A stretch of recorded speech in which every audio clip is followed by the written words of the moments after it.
Varana had lived for over 1,000 years, and in all that time, she had never heard anything quite so ridiculous. The human ambassador stood at the podium in the Galactic Council chamber, speaking about unity and genetic compatibility between species. His words echoed through the vast hall, reaching the upper galleries where the most powerful beings in the galaxy observed the proceedings. She shifted in her seat, her obsidian scales catching the light from a dozen artificial suns that illuminated the chamber.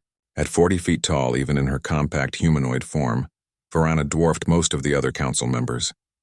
Her wings, folded behind her throne, could spread wide enough to cast shadows over entire city blocks.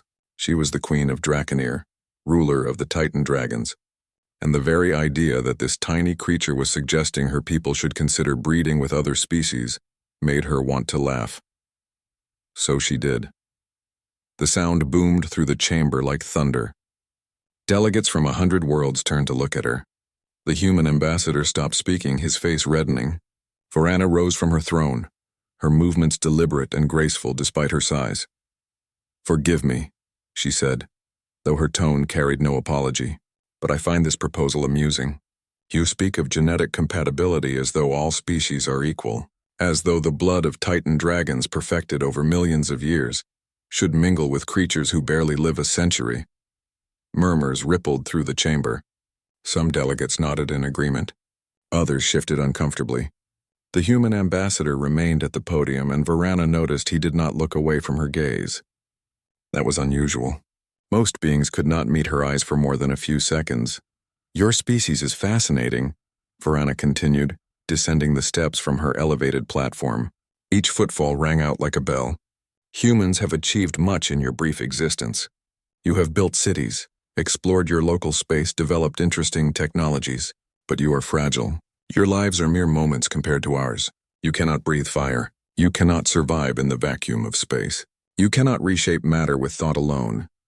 She reached the main floor and walked closer to the podium.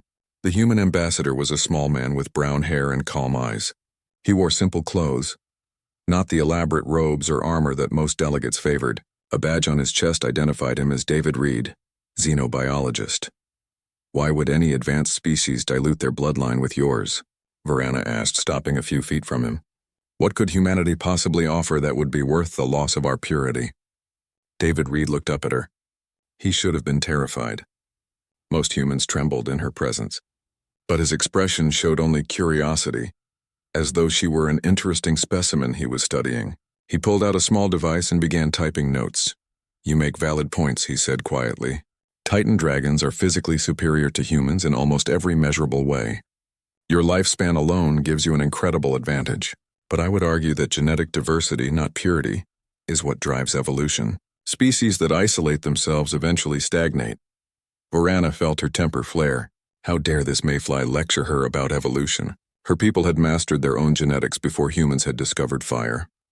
"Stagnate?" she repeated, her voice dropping to a dangerous whisper. "We have conquered 100 worlds. We have ended wars with our mere presence.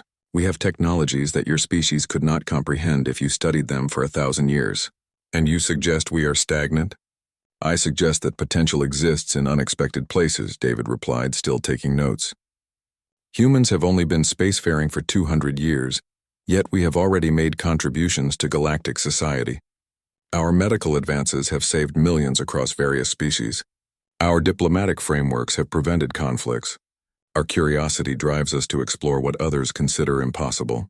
"Curiosity," Varana scoffed. "A pretty word for recklessness. Your people die in accidents constantly, pursuing knowledge you are not ready to possess." "Perhaps," David agreed, "but we learn from those mistakes. Each generation builds on the last. We adapt quickly because we must. Our short lives teach us to value every moment, to innovate rapidly, to cooperate because we cannot achieve everything alone." Varana stared at him, searching for fear, for deference, for any sign that he understood his place. She found none. Instead, she saw only that same infuriating curiosity.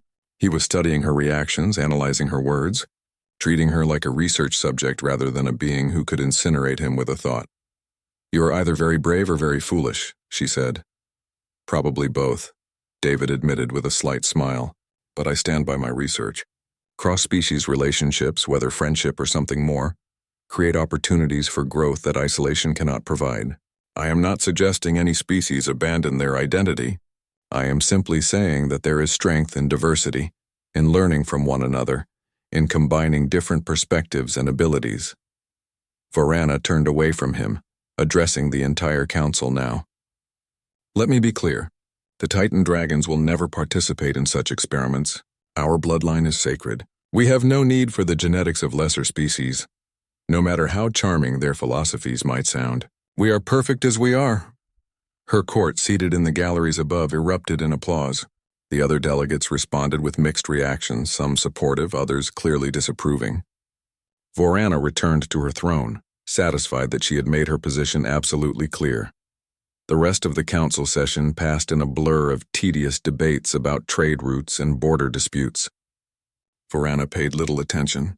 Her mind kept returning to the human, to his calm demeanor and his ridiculous ideas about genetic diversity. When the session finally ended, she left quickly, eager to return to Draconir and forget this entire waste of time. Her ship departed within the hour, a massive vessel that dwarfed the human ships docked nearby. As they entered faster than light travel, her chief advisor approached. "Your Majesty handled that human well," he said. His proposals were insulting. They were absurd, Varana corrected, though I admit the human himself was unusual. Most of them cower. He simply took notes. Perhaps he was too ignorant to understand the danger. Perhaps, Varana said, though she did not believe it. David Reed had understood perfectly. He simply had not cared. That bothered her more than she wanted to admit. She dismissed her advisor and retired to her chambers, determined to put the entire incident behind her. Humans were irrelevant to her life. Their species would rise and fall in the time it took her to reach her second millennium. Their ideas about unity and cross-species breeding were foolish dreams that reality would eventually crush. Varana had no way of knowing that in 6 months, she would be begging that same human for help. She could not imagine that his knowledge would save her entire world. And she certainly could never have predicted that his ridiculous theories about genetic compatibility would become deeply, impossibly personal. For now, she was simply the proud queen of the Titan dragons, secure in her superiority, confident in her perfection, and absolutely certain that she would never, ever prove David Reed right about anything. The alarm started during the Festival of Flames, the most sacred celebration in Draconir culture. Varana had been presiding over the ceremonial lighting of the eternal pyres when her chief scientist burst into the temple, his scales pale with fear. Protocol demanded he wait until the ceremony concluded, but he was gasping, unable to speak properly. Something was terribly wrong. Within an hour, Varana understood the scope of the disaster. A fragment of collapsed matter, what humans called a micro-black hole, had entered their solar system. It was small by cosmic standards, barely the size of a mountain, but its gravity was already affecting their sun. The star was being stretched, pulled, destabilized. If nothing changed, it would either collapse or explode within 3 months. Either outcome would destroy Draconir and every dragon on it. Her scientists worked for weeks trying every solution they knew. The Titan dragons possessed immense power over matter and energy. They could reshape planets, redirect asteroids, even ignite dead suns. But this problem required precision they did not have. The micro-black hole was too small to destroy with brute force and too dangerous to move. It needed to be carefully neutralized, and that required technology the dragons had never developed. Varana hated what her advisors suggested. She hated it with every fiber of her being.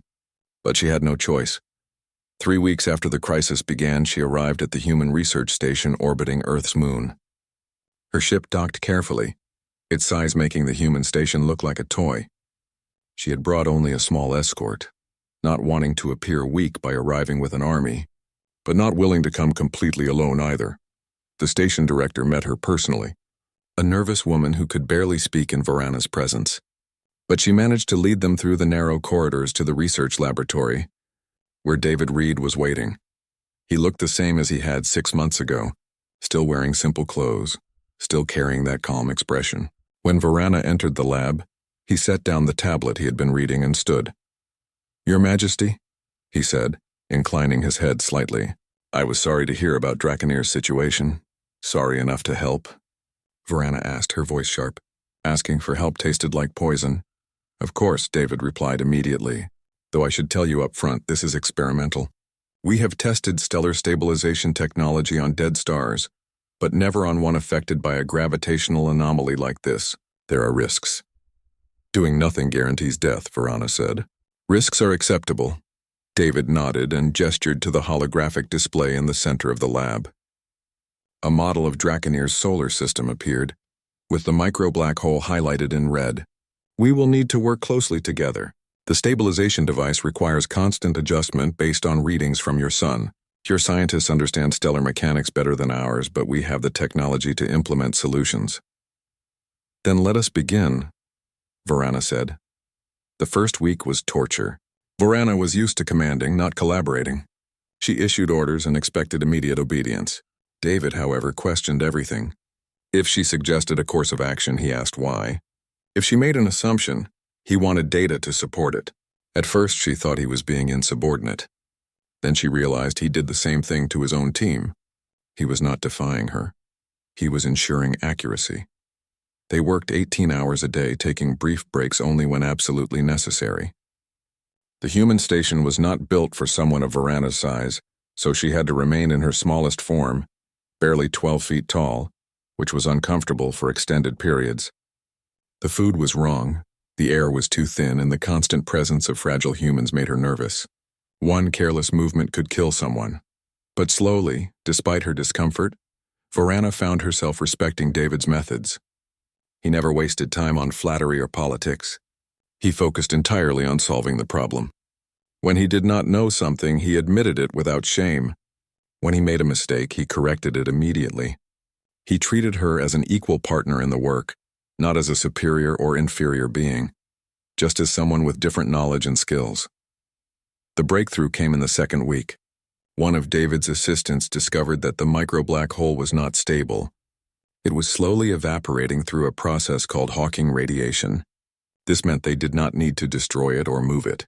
They only needed to accelerate the evaporation and shield Draconir's sun from the gravitational effects during the process. Varana felt hope for the first time since the crisis began. She worked with David to modify the stabilization device, combining human technology with dragon energy manipulation. The result was something neither species could have created alone. The deployment took 3 days. A fleet of ships, both human and dragon, positioned the stabilization devices around Draconir's sun. Varana and David monitored everything from the research station, making constant adjustments. There were moments when Varana thought they would fail, when the readings spiked dangerously, when it seemed the sun would tear itself apart despite their efforts. But David remained calm, working through each crisis methodically. His certainty steadied her, gave her something to hold on to when panic threatened to overwhelm her legendary composure. On the final night, when the last device activated and the readings finally stabilized, Varana realized she was shaking. Her world was saved, her people would survive, and it was because of this human, this creature she had mocked 6 months ago. "Thank you," she said quietly. They were alone in the lab, the rest of his team having gone to celebrate. "You asked for nothing in return, why?" David looked surprised by the question. "Because it was the right thing to do. Your people needed help. We could provide it. That is reason enough. That is not how the galaxy works," Varana said. "Everyone wants something. Power, territory, resources, favors to be called in later. Maybe it should work differently," David suggested. He began shutting down the monitoring systems, preparing to transfer control back to Draconir's scientists. "Maybe if we spent less time calculating what we can gain and more time thinking about what we can give, the galaxy would be a better place." Varana moved closer to him. Even in her smallest form, she towered over him. "You are an idealist. Reality will disappoint you." "Reality surprises me constantly," David replied, looking up at her. 6 months ago, I proposed genetic compatibility studies and you laughed at me. Now we have just saved your world by combining our species' strengths. That is not disappointment. That is hope." Something in his eyes and his unwavering belief that the universe could be better touched something in Varana that she thought had died centuries ago. She had been alive so long, had seen so much conflict and cruelty, that she had forgotten what it felt like to hope. But David, with his brief human lifespan, still believed in possibility. "You are unlike any being I have ever met. she said softly. I will take that as a compliment, David said, smiling. They were very close now. Varana could feel the warmth radiating from his fragile human body. She could hear his heartbeat, quick and strong. For someone so small, he seemed to take up an enormous amount of space, as though his presence was larger than his physical form. What happened next was not planned. Varana would later struggle to explain it even to herself. Perhaps it was relief that her world was saved. Perhaps it was exhaustion lowering her defenses. Perhaps it was simple curiosity about this human who refused to fear her. But in that moment, separated from her court and her responsibilities, she acted on impulse rather than thought. She kissed him. David stiffened in surprise, then relaxed. His hands came up to rest on her shoulders, gentle and warm. The kiss lasted only a few seconds, but it felt like an eternity, and an instant all at once. When she pulled back, Varana saw wonder in his eyes, not fear or disgust. I should not have done that, she said, panic rising in her chest. I am not complaining, David replied. This cannot happen. I am a queen, you are human, he finished. I know. But for what it is worth, I do not regret this. Varana stepped back, her mind racing. What had she done? She was Varana, queen of the Titan dragons. She did not lose control. She did not act on impulse. And she certainly did not develop feelings for humans.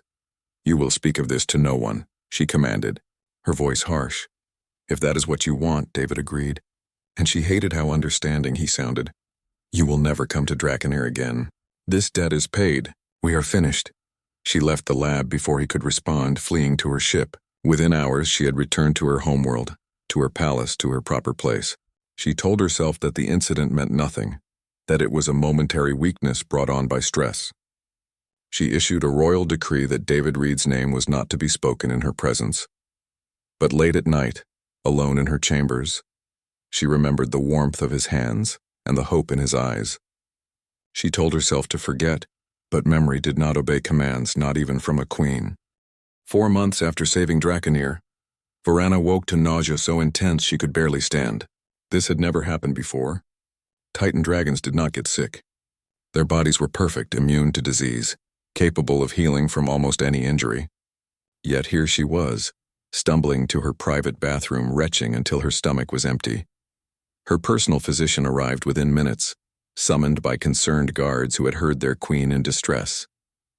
Dr. Mira was old even by dragon standards, over 2,000 years, and she had treated 3 generations of the royal family. She examined Varana carefully, her expression growing increasingly puzzled. I need to run tests, Mira said finally. Some of these symptoms are familiar, but others make no sense. The test took 3 days. During that time, Varana felt increasingly strange. She was tired constantly, something that should have been impossible. She craved foods she normally disliked. Her scales felt sensitive, almost tender, and beneath it all was a sensation she could not quite identify, a fullness in her abdomen that grew more pronounced each day. When Mira returned with the results, the old doctor's face was pale. She asked all the guards and attendants to leave, ensuring complete privacy before speaking. You are carrying offspring, Mira said quietly. Varana stared at her. That is impossible. I have not been with anyone of our kind in decades. The last time was a century ago and nothing came of it. I am aware of your history, Mira replied, which is why I ran the genetic tests multiple times. Your Majesty, these offspring are hybrids, half Titan dragon, half human. The world seemed to tilt. Varana gripped the edge of the examination table, her claws leaving deep grooves in the metal. No, that cannot be. Dragons and humans are not genetically compatible. It is biologically impossible. Apparently not, Mira said, pulling up the genetic analysis on a holographic display. The evidence is clear. You are carrying 2 embryos, twins. They possess both dragon and human DNA, merged in ways I have never seen. It should not work, but somehow it does. Varana's mind raced back to that night on the human research station. The kiss, the moment of weakness, she had dismissed it as meaningless, a brief loss of control with no consequences. How could she have been so foolish? How far along? She asked, her voice barely a whisper. Approximately 4 months. Given the unprecedented nature of this pregnancy, I cannot predict how long it will last or what challenges may arise. We are in completely unknown territory. News of the Queen's condition could not be kept secret for long. Within a week, rumors spread through the palace, then the capital, then across the entire planet. When Varana finally made an official announcement, the reaction was worse than she had feared. Conservative members of her court demanded she terminate the pregnancy immediately. They called it an abomination, a corruption of the sacred royal bloodline. Some suggested that she step down from the throne, claiming she had disgraced herself and her people. The more liberal factions argued for careful study, for understanding this unique situation before making rash decisions. Varana listened to the debates with growing frustration. Everyone had an opinion about her body, her choices, her future, but underneath their political arguments and moral pronouncements, she felt something else growing inside her. Not just the physical presence of the twins, but an emotional response she had not anticipated. She was fiercely, irrationally protective of them. Every time someone suggested termination, she felt rage building in her chest. These were her children regardless of their genetics. They were alive, growing, depending on her for survival.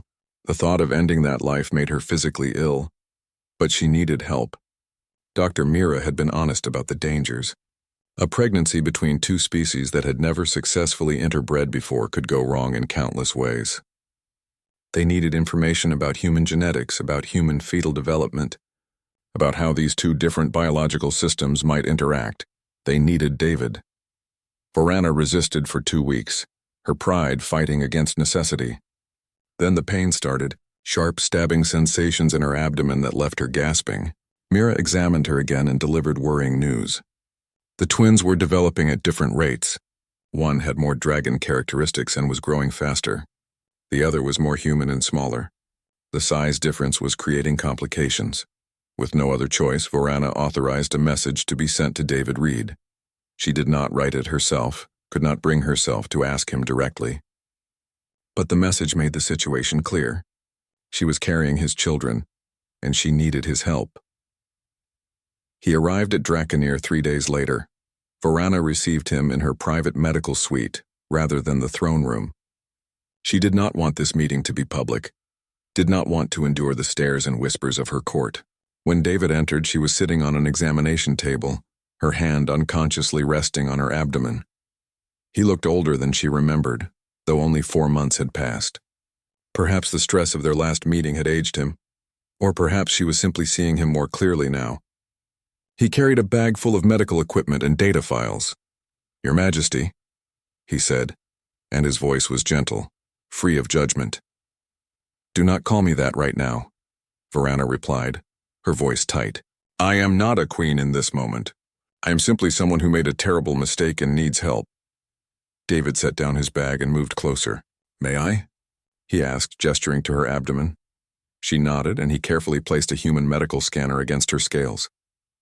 The device was designed for humans, but it could detect basic biological functions.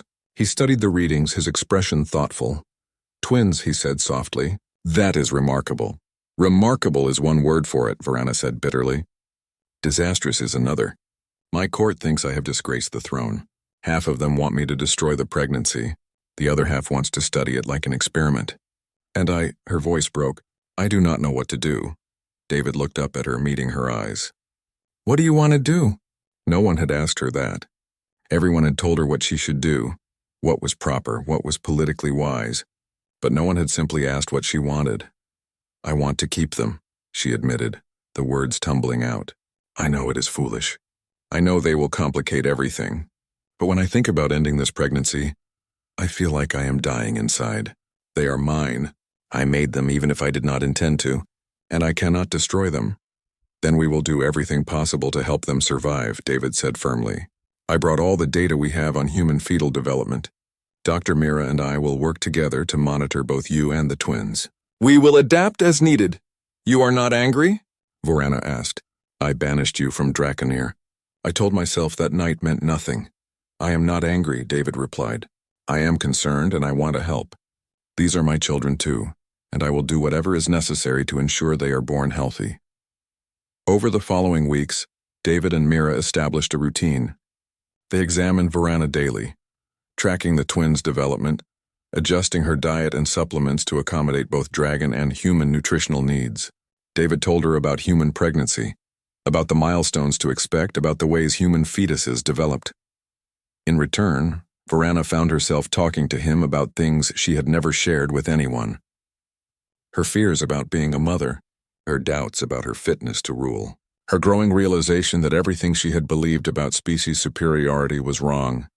"You were right," she told him one evening. "At the Galactic Council, when you said there was strength in diversity, I mocked you, but you were right." "I was expressing a theory," David said. "You are living proof." "Some proof," Varana laughed bitterly. "Half my people hate me now. The other half are waiting to see what happens," David pointed out. "Change is always frightening. But you are showing them something new. You are teaching them that different does not mean wrong." Varana placed her hand on her abdomen, feeling the movement inside. The twins were active now, pushing against her from within. One kicked with dragon strength. The other moved more gently with human delicacy. "I am terrified," she admitted. "I have faced armies and cosmic disasters without fear, but the thought of bringing these two into a world that may reject them terrifies me." "Then we will change that world," David said simply. "We will show them that your children are not abominations. They are the future." For the first time since discovering her pregnancy, Varana felt something beyond fear and anger. She felt hope. Not the naive optimism David carried naturally, but a fierce, determined hope that she could protect her children and change her people's hearts. She would be a mother soon, and she would be ready whatever came next. The pregnancy lasted 7 months, longer than a human pregnancy but shorter than a typical dragon gestation. Dr. Mira had predicted complications, and she was right. The twins, growing at different rates with different physiological needs, created a constant strain on Varana's body. Some days she could barely move. Other days the pain was so intense she had to be sedated. Through it all, David remained by her side. He had essentially moved into the Royal Medical Wing, working tirelessly with Mira to manage each new crisis. The conservative faction of Varana's court protested his presence, but she overruled them. She needed him, not just for his medical knowledge, but for his steady presence. During the long nights when sleep would not come, David told her stories. He spoke of Earth, of places called forests and oceans and mountains. He described human cultures, their art and music and literature. He talked about his own childhood, raised by a single mother who worked multiple jobs to give him opportunities. "She was the strongest person I ever knew," David said one night. "Not physically, but in every other way. She faced impossible situations every day and found ways to overcome them. She taught me that strength is not about never feeling afraid. It is about moving forward despite the fear." Varana listened, memorizing every detail. She had spent centuries dismissing humanity as weak, but David's stories revealed a different kind of strength.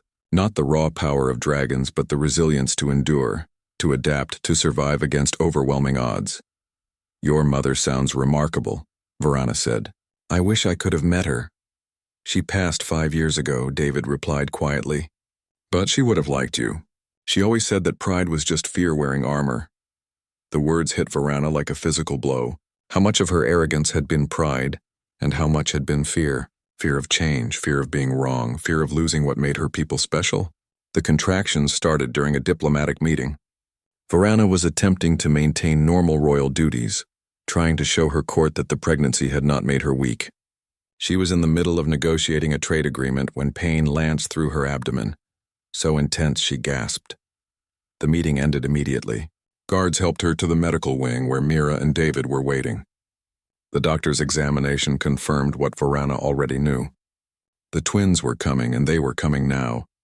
What followed were 3 days of agony unlike anything Varana had experienced in 1,000 years. Her dragon body tried to accommodate the births, but the twins were positioned awkwardly, one head down and one sideways. Every contraction brought waves of pain that left her screaming. She, who had never shown weakness before her people, could not hide this. David held her hand through it all, even when she squeezed so hard she feared she might break his bones. He whispered encouragement, counted through contractions, kept her focused when the pain threatened to overwhelm her consciousness. On the second day, Mira delivered grave news. The larger twin, the one with more dragon characteristics, was in distress. His heart rate was dropping. If they did not deliver him soon, they would lose him. But the smaller twin, more human in nature, was not ready. Her lungs had not fully developed yet. "You need to choose," Mira said, her voice breaking. We can induce labor now and save your son, but your daughter may not survive. Or we can wait, hope your son stabilizes, but risk losing him. Varana looked at David through tears. What do I do? David turned to Mira. What if we combine treatments? Dragon healing magic for the son to stabilize his heart, and human respiratory drugs for the daughter to accelerate lung development? That has never been tested, Mira protested. Neither has any of this, David replied. But we have to try.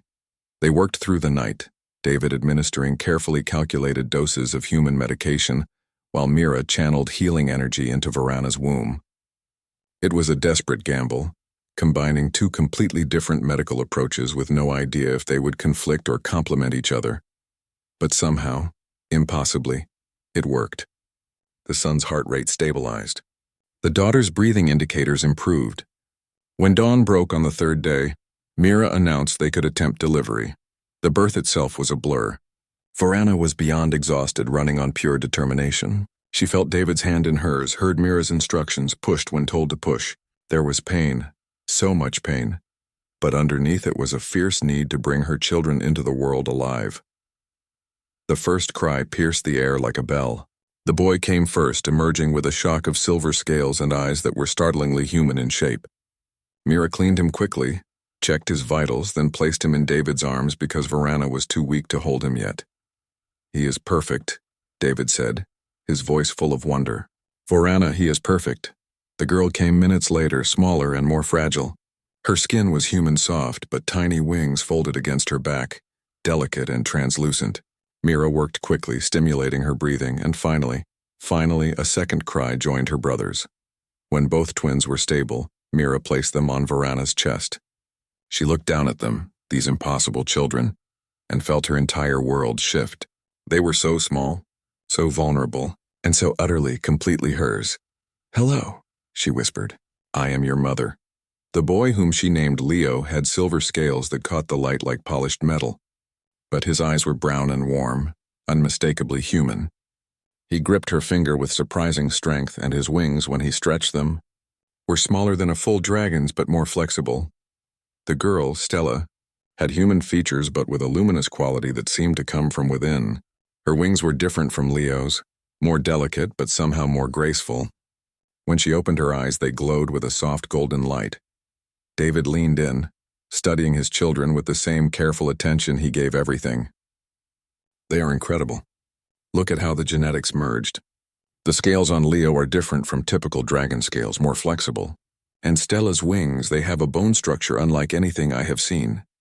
They are not specimens, Varana said, but without anger. They are our children. They are both, David replied, smiling. And they are going to change everything. In the days that followed, as Varana recovered from the birth, she discovered depths of feeling she had not known existed. Every time Leo made a small sound, her heart raced. Every time Stella shifted in her sleep, Varana needed to check that she was still breathing. The fierce protectiveness she had felt during pregnancy intensified 1,000 times now that they were born. David taught her how to care for them, how to hold them properly, how to feed them, how to interpret their different cries. He was patient with her fumbling attempts, never judging when she made mistakes. You are doing well, he assured her when she expressed frustration at her own awkwardness. I have commanded armies, Varana said, but I cannot figure out how to make my son stop crying. Try holding him like this, David suggested, demonstrating a different position. Humans carry babies against their chests because the heartbeat soothes them. Varana tried it, and to her amazement, Leo calmed immediately. She looked down at her son, feeling overwhelmed. I thought I understood strength. I thought it meant never needing anyone. But these two need me for everything, and that makes me stronger than I have ever been. That is what I tried to tell the Galactic Council, David said quietly. Connection is not weakness. It is where real strength comes from. Late one night, when both twins were finally sleeping, Varana spoke the words she had been holding back for months. I was wrong about you. About humanity. About everything. David looked up from the medical notes he had been reviewing. You are not entirely wrong. Humans are fragile compared to dragons. We do live shorter lives. But we are not lesser. Just different. You saved my world. You saved my children. You gave me something I did not know I needed. Varana paused, choosing her next words carefully. You gave me a family. David set down his notes and moved closer. What happens now? After everything, where do we go from here? Vorana looked at her sleeping children, then at the human man who had turned her entire life upside down. She thought about her court, still divided over her choices. She thought about the galaxy beyond, full of species who would view her children as impossible anomalies. Now, she said firmly, we show the world that impossible only means no one has done it yet. We raise our children. We teach them to be proud of both sides of their heritage. And we prove that unity is not a weakness. She reached out and took David's hand, feeling the familiar warmth of his skin. We do it together. For the first time in 1,000 years, Vorana was not alone. She had a family, and she would do anything to protect them. Leo and Stella were 3 months old when the first assassination attempt occurred. Guards intercepted a maid who had been bribed to poison the twins' feeding supplements. The interrogation revealed a conspiracy reaching into the highest levels of the court. General Crix, who had served as Vorana's champion for 2 centuries, was leading a movement to remove her from the throne. Vorana summoned him to the throne room. She arrived early and sat waiting, Leo and Stella sleeping in specially designed cradles beside her throne. She could have left them with caregivers, but she wanted Crix to see them, to understand what he was attempting to destroy. When the general entered, his crimson scales seemed to darken with displeasure at the sight of the twins. He was enormous even by dragon standards, nearly 60 feet tall, with wings that could create hurricanes. He had led Vorana's armies for decades and won countless battles. You summoned me, Your Majesty, he said, his tone making the title sound like an insult. I did, Vorana replied calmly. I want to understand why my most trusted general is conspiring to murder my children. Crix did not deny it. Those are not children.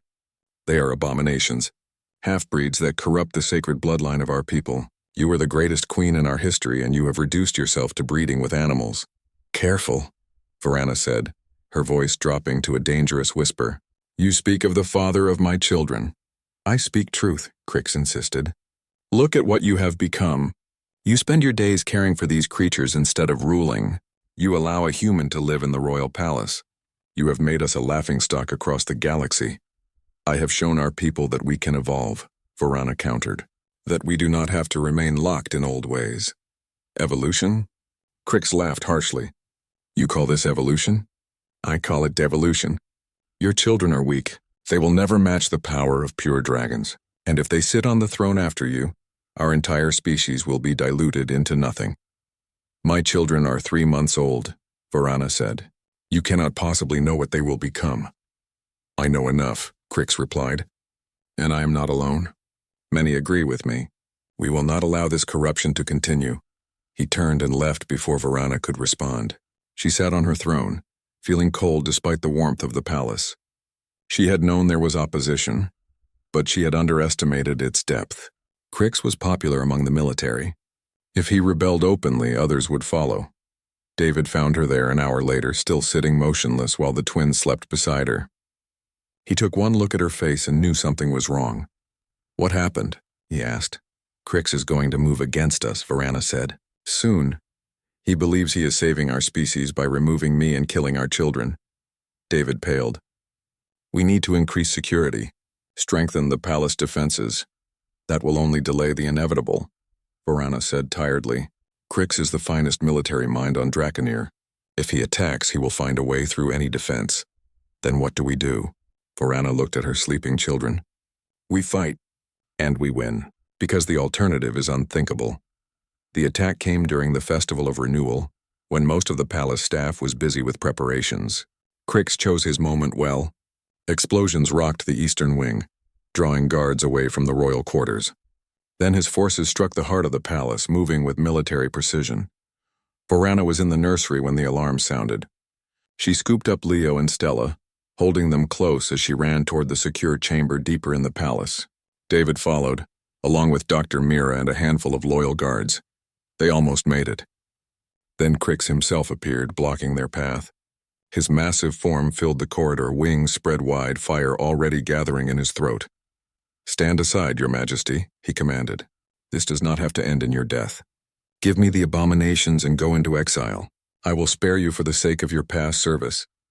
These are my children, Vorana said, her voice shaking with rage. and you will die before you touch them. She passed the twins to David, who backed away with them. Then Varana transformed, growing to her full size, matching Crix in height and wingspan. Her scales shifted from obsidian to mirror bright, reflecting the flames that now danced along Crix's jaws. So be it, Crix said, and attacked. The battle that followed was catastrophic. Two of the most powerful dragons alive fought in the confined space of the palace corridor, tearing through walls and ceilings. Varana fought with a desperation she had never known in centuries of combat. This was not a battle for territory or honor. This was survival for her family. Crix was stronger, his centuries of military experience giving him an edge. But Varana fought with something he did not have: absolute conviction.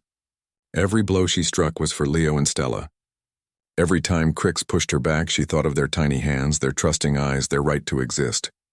Behind her, she heard sounds that made her blood run cold. More of Crix's forces had broken through. David was shouting, the guards were fighting. And then she heard something impossible. Leo and Stella were crying, but their cries sounded different, stronger. And beneath the sound, she felt power building, unfamiliar energy that made her scales tingle. She risked a glance back. David had ducked into a side room holding the twins, but they were glowing. Leo's silver scales blazed with light, and the technology around them, the security panels and automated defenses, suddenly activated all at once, responding to something from the baby. Stella's eyes burned gold, and a barrier of crystallized energy appeared around David, protecting him from the rebels trying to reach them.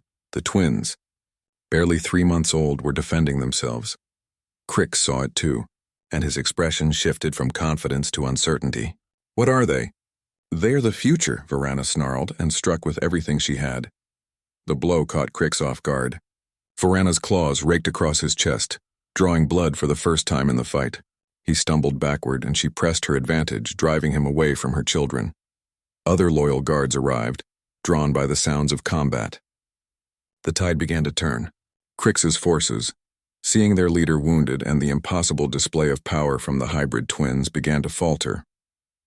In the final moment, Crix had a choice. He could retreat, regroup, try again another day, or he could make one last desperate attack. His pride chose the latter. He launched himself at Varana, claws extended, going for a killing strike. But he had forgotten that she was not fighting alone. David stepped from the side room, having entrusted the twins to Mira, and fired a human weapon, a focused energy pulse that Varana had thought too weak to harm a dragon. It struck Crix in the wing, disrupting his flight. He crashed into the wall off balance. Varana was on him instantly, her jaws closing on his throat. She did not kill him, not yet, but she held him immobilized, defeated. Yield, she commanded. Crix's eyes blazed with hatred, but he could not move. You have doomed us all. No, Varana replied. I have saved us. I have shown that we can change, that we can become more than what we were. She released him, but kept him pinned under her claws. Guards moved in to secure him. The other rebels, seeing their leader defeated, surrendered. When the palace was finally secure, Varana returned to human-sized form and went to find her children. They were with David and Mira in the secure room, both crying now with normal infant distress rather than supernatural power. What happened? Varana asked, taking Stella from David's arms. What did they do? I do not fully understand, David admitted, holding Leo. But Leo somehow interfaced with the technology around us. It was like he understood it instinctively, could make it respond to his needs, and Stella created that barrier, something that looked like dragon magic but felt different. They should not have that kind of power yet, Mira said, examining them both. Dragon children do not develop abilities until they are at least a year old, and humans have no magic at all. They are neither just dragon nor just human, Varana said slowly. They are something new, something that combines both in ways we did not predict. She looked at David, seeing her own wonder and fear reflected in his eyes. Their children were powerful in ways neither species could fully understand. That power had saved them today, but what would it mean for the future? The next morning, with Crix imprisoned and his co-conspirators identified, Varana called an assembly. Every member of the court was required to attend, every noble and military officer.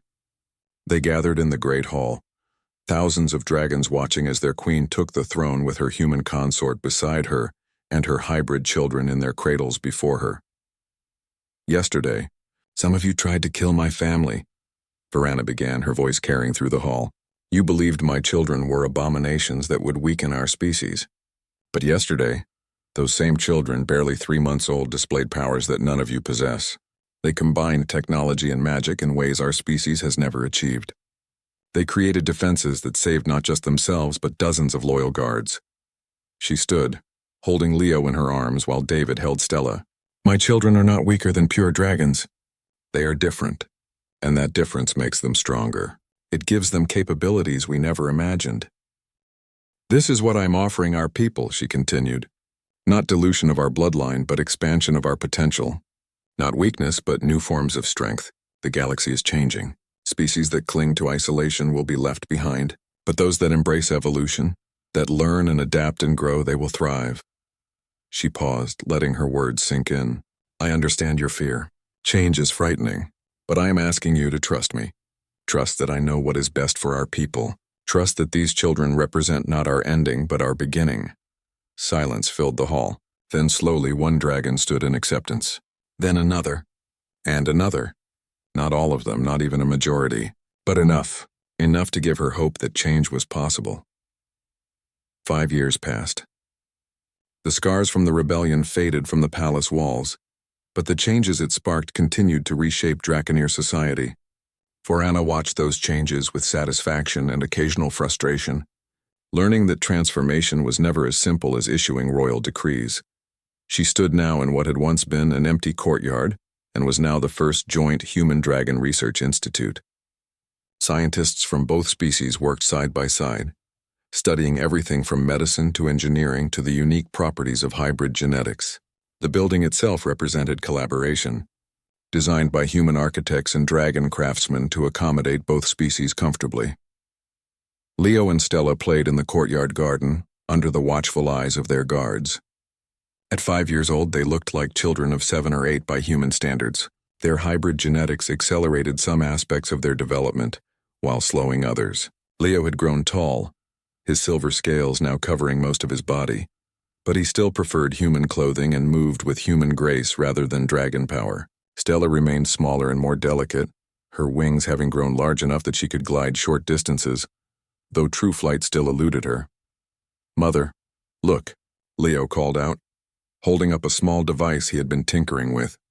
It glowed with a soft blue light, powered by what he called magic tech, a fusion of dragon energy manipulation and human engineering that he seemed to understand instinctively. Very impressive, Varana said, walking over to examine it. What does it do? It makes plants grow faster, Leo explained eagerly. I thought maybe it could help with food production. David said humans have problems feeding everyone on some worlds. Varana smiled. Her son had inherited his father's compassion along with his scientific curiosity. That is wonderful, Leo. You should show it to the research team. Can I? Really?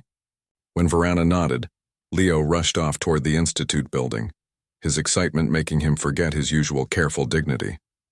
Stella approached more slowly, carrying a book that was nearly as large as she was.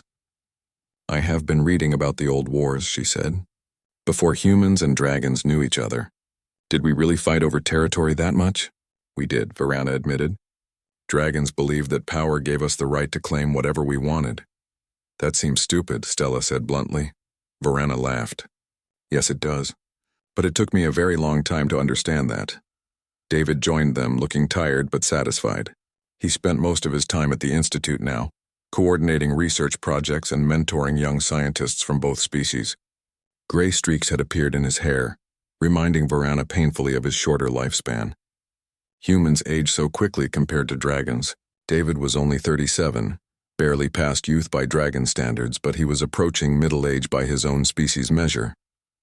The council approved our proposal, he told Varana.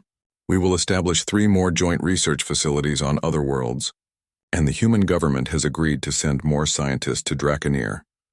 That is excellent news, Varana said, though she noticed the lines of exhaustion around his eyes. You should rest. You have been working too hard. There is so much to do, David protested, but he sat down beside her anyway. The applications for the hybrid program alone are overwhelming. The hybrid program had been Varana's most controversial initiative. After seeing what Leo and Stella could do, other dragons had become curious about human-dragon pairings. Not many, but enough, and some humans had expressed interest as well, drawn by the possibility of creating children with extended lifespans and unique abilities. The program carefully screened applicants, ensuring they understood the challenges and were committed to raising their children in stable environments. So far, 4 other hybrid children had been born. Each was different, displaying unique combinations of human and dragon traits. The scientific community was fascinated. The conservative faction remained horrified. But the program continued, carefully monitored and slowly expanding. Sometimes I worry we are moving too fast, Varana admitted. Change this fundamental should take centuries, not years. If we wait centuries, people suffer unnecessarily, David replied. Yes, there are risks, but there are also incredible opportunities. Look at what Leo created today.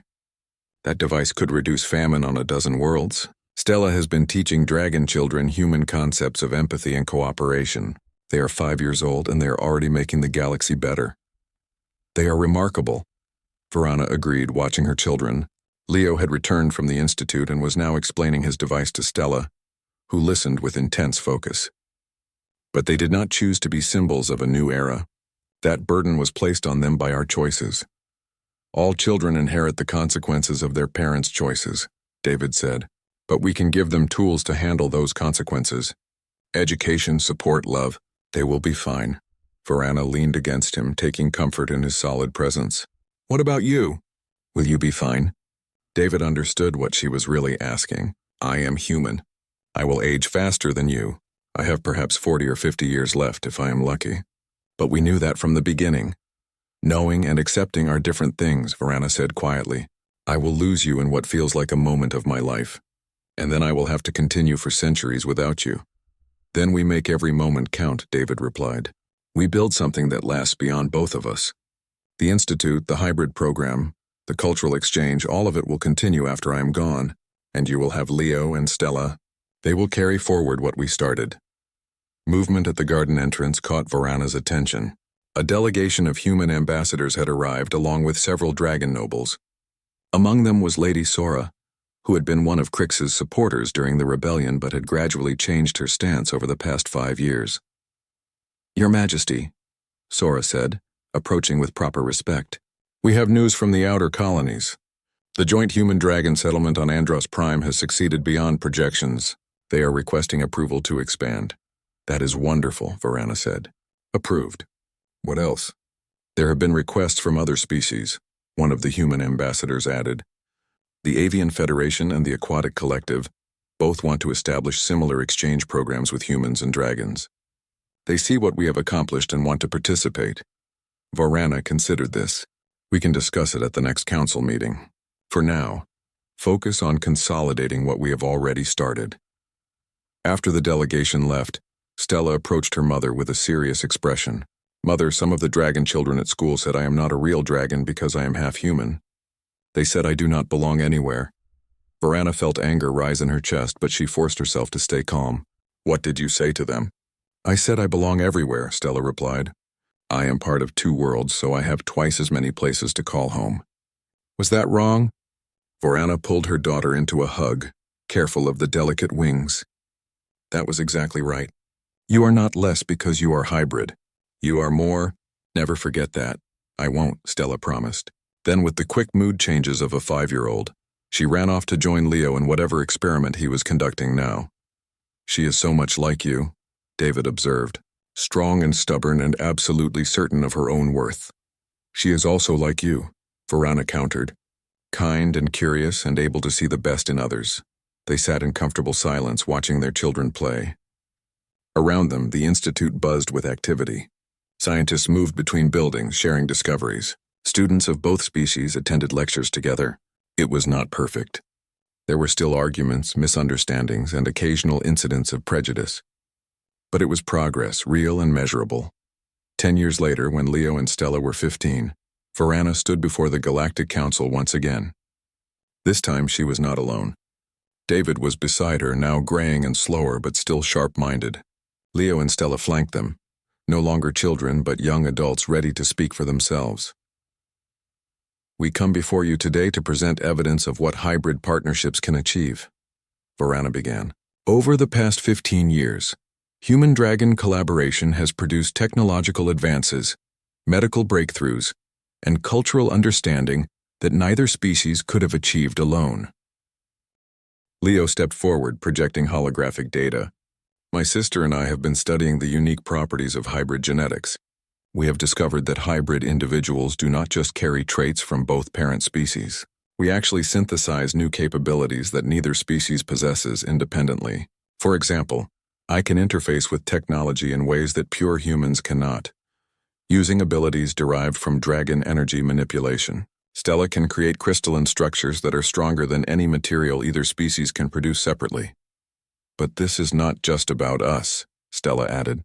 It is about showing the entire galaxy that cooperation produces better results than isolation. Every species has unique strengths.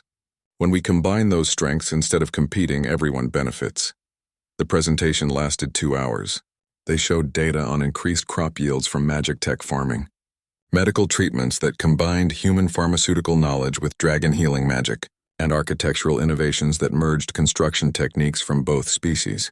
They presented testimony from hybrid families, showed educational outcomes from joint schools, and demonstrated technologies that would have been impossible without cross-species collaboration. When they finished, the council chamber erupted in debate. Some delegates were convinced, others remained skeptical, but the conversation had shifted.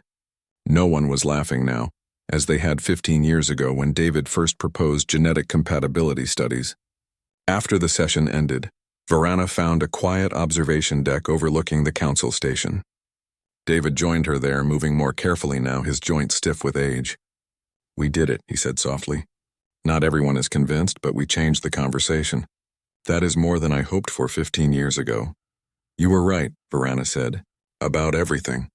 I mocked you, but you were right. I was expressing a hope," David corrected. "You are the one who made it real. You risked everything. Your throne, your reputation, even your life, to prove that unity was possible." "We did it together," Varana insisted. They stood in silence, watching the stars.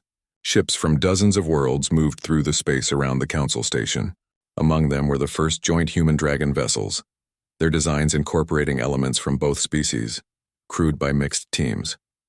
"I am proud of them," David said, though Varana knew he meant Leo and Stella, not the ships. "They have grown into remarkable people." "They had remarkable parents," Varana replied. "Well, one remarkable parent and one extremely stubborn dragon who had to be dragged into wisdom." David laughed. "You were not dragged. You walked willingly once you saw the path. Only because you showed it to me."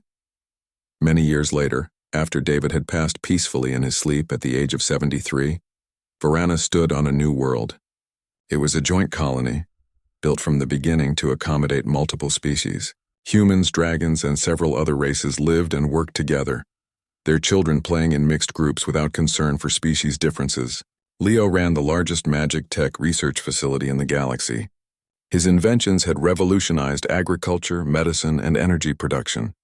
He had married a human woman, and they were expecting their first child. A quarter-dragon hybrid who would inherit an even more complex genetic legacy. Stella had become a diplomat, traveling between worlds and helping to establish new cross-species partnerships. She spoke a dozen languages and had mediated several conflicts that might have escalated into wars. Her unique perspective, belonging to multiple worlds, made her invaluable in bridging cultural divides. Varana herself had stepped back from daily governance, appointing a council of both dragons and humans to help rule Draconir. She spent her time now writing, documenting everything that had happened, ensuring that future generations would understand how far they had come. She visited David's memorial often, a simple stone marker in a garden he had designed. She told him about Leo's upcoming child, about Stella's latest diplomatic success, about the hundreds of hybrid children now growing up across the galaxy. She told him that he had been right, that the universe was full of surprises, that hope was not naive but necessary. As the twin suns set over the colony world, Varana watched the families gathering for evening meals. Dragon parents cooking with human spices, human children playing with dragon hatchlings, hybrid teenagers leading mixed-species study groups. It was messy and imperfect and absolutely beautiful. She had lived for over 1,000 years before David. She would likely live another 1,000 after him. But those brief decades together had been the most important of her entire existence. They had taught her that strength came not from dominance but from connection, not from purity but from diversity, not from isolation but from unity. The Titan Dragon Queen, who had once mocked the idea of breeding with a human, now stood as proof that the most powerful force in the universe was not fire, or magic, or technology, but love. Love that bridged differences. Love that created new possibilities. Love that changed the very fabric of society. And as she walked back to her home, where photographs of David smiled from every wall, where Leo's inventions hummed quietly in the corners, where Stella's diplomatic awards lined the shelves, for Anna knew that she had gained far more than she had ever imagined possible. She had gained a family, a purpose, and a future worth building. And that was everything.